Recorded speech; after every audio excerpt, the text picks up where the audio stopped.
इसके पहले लेक्चर में हमने ओम का नियम आप लोगों को बताया। अब हम ओम के नियम का सत्यापन करेंगे। ओम का नियम आया कहाँ से आप लोग बोले ओम का नियम? ओम का जो नियम है सन 1826 ईस्वी में जर्मन वैज्ञानिक डॉक्टर जॉर्ज साइमन ओम ने किसी चालक तार में बहने वाली धारा और उसमें उत्पन्न विभवांतर के संबंध में एक नियम दिया, जिसे हम ओम का नियम कहते हैं। ओम के नियम के अनुसार डबल इनऑर्डर काम में यदि किसी चालक तार की भौतिक अवस्था जैसे लंबाई, ताप और मोटाई अपरिवर्तित रहे तो चालक तार के सिरों के बीच उत्पन्न विभवांतर उसे बहने वाली धारा के समानुपाती होती है। यानी V समानुपाती I, V equal to R into I, जहाँ R एक नियतांक है जिसे हम तार के पदार्थ का वैद्युत प्रतिरोध कहते हैं। यानी इस नियम से ये जानकारी हमको मिली कि धारा बढ़ता है तो वोल्टेज बढ़ता है। ये बहुत जेन्युइन चीज है, बहुत जेन्युइन बात है। करंट बढ़ता है तो वोल्टेज बढ़ता है, करंट घटता है तो वोल्टेज घटता है। ये आया कहाँ से? ये जो आप लोगों ने लिखा, ये जो आप लोग लिखे V equal to R into I, जहां R एक नियतांक है जिसे पदार्थ का प्रतिरोध या वैद्युत प्रतिरोध कहते हैं। इस प्रतिरोध का मान क्या होता है, इस पे आप लोग देखें। प्यारे विद्यार्थियों, आप सभी लोग धारा और अनुगमन वेग में संबंध जान चुके हैं। एक फार्मूला होता है धारा और अनुगमन वेग में संबंध का, Vd equal to EV tau by 2ml। ये फार्मूला होता है। ये ड्रिफ्ट वेलोसिटी और विभवांतर, ये जो है कि आपका धारा, विभवांतर और अनुगमन वेग में संबंध है। सबको ये फार्मूला याद होना चाहिए। Vd is equal to EV tau by 2ml। E electronic आवेश है, V क्या है? वोल्टेज है। टाउ क्या है? मुक्त इलेक्ट्रॉनों का श्रांति काल है। M क्या है? तार के एकांक लंबाई का द्रव्यमान है। L क्या है? तार की लंबाई है। तो ये फार्मूला है ड्रिफ्ट वेलोसिटी का। और इसके पहले हमने आपको बताया धारा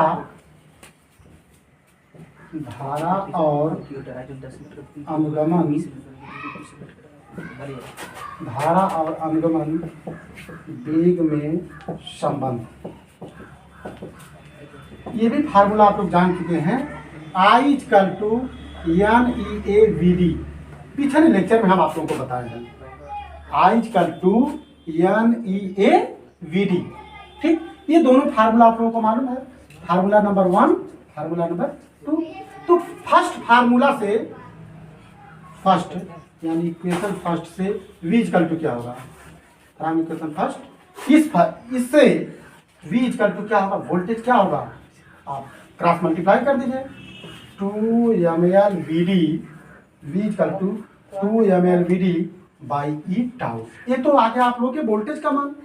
और ये जो सेकेंड इक्वेशन है, from second, equation number second, equation second जो है I equal to NEAVD, I equal to NEAVD, V हो गया, I हो गया। आप डिवाइड कर दीजिए। समीकरण 1 में समीकरण 2 से भाग देने पर dividing equation 1/2 we get, dividing equation 1/2 we get. Equation 1 में इक्वेशन 2 को अगर हम डिवाइड करें तो हमको क्या मिलेगा? V बाई आई। अब वोल्टेज का मान कितना दिया है? 2ml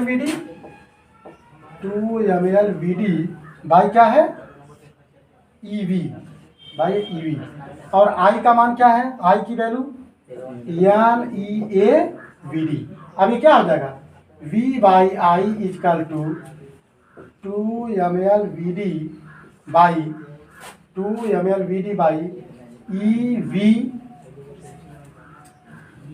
ये क्या होगा? EV NEAVD। VD क्या हो गया? कैंसिल हो गया। तो V by I is equal to 2ml by NE, ये हो गया आपका NE² और ये क्वांटिटी छूट रही है क्या? NEAVD, हाँ यहाँ पे ए है, ओके। एन ई स्क्वायर ए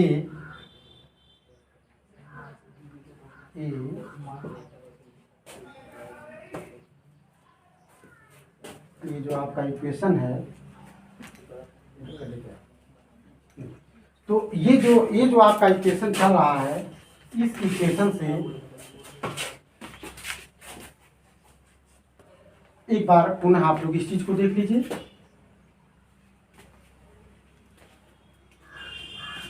फार्मूला होता है विभवांतर और अनुगमन वेग में संबंध, वोल्टेज और ड्रिफ्ट वेलोसिटी में जो रिलेशन होता है Vd equal to E V tau by 2 ml होता है। और हम लोग करंट और ड्रिफ्ट वेलोसिटी में रिलेशन जानते हैं, I इक्वल टू यानी ये Vd जानते हैं। तो फर्स्ट इक्वेशन से हम V वोल्टेज का मान निकाल लेंगे। तो वोल्टेज इक्वल टू क्या हो जाएगा 2 ml Vd by E tau, और मेरा सेकेंड है I इक्वल टू यानी ये Vd। अब हम निकालते हैं V बाई आई, यानी इक्वेशन 1 में इक्वेशन 2 से डिवाइड कर देते हैं। तो 2 ml Vd by E tau by क्या हो गया, यानी ये Vd कैंसिल हो गया, तो 2 ml बाई क्या हो गया यान ई स्क्वायर ए टाउ।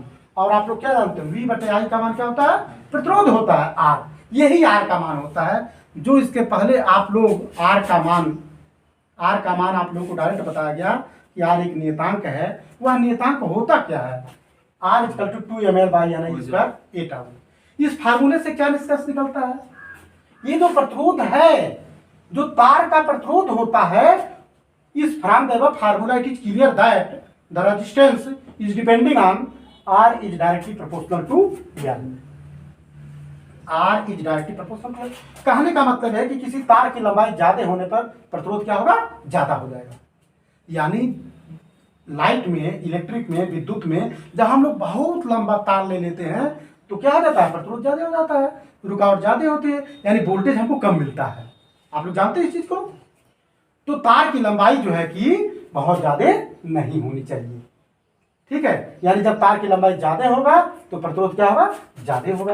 और R is directly proportional to M, अगर तार का द्रव्यमान बहुत ज्यादा होगा तभी प्रतिरोध क्या होगा, ज्यादा होगा। इस फार्मूले से R is directly proportional to 1 by M, यानी जब नंबर ऑफ इलेक्ट्रॉन, यानी जब मुक्त इलेक्ट्रॉनों की संख्या अधिक होगी तो प्रतिरोध कम होगा, क्योंकि व्युत्क्रम का अनुपात है।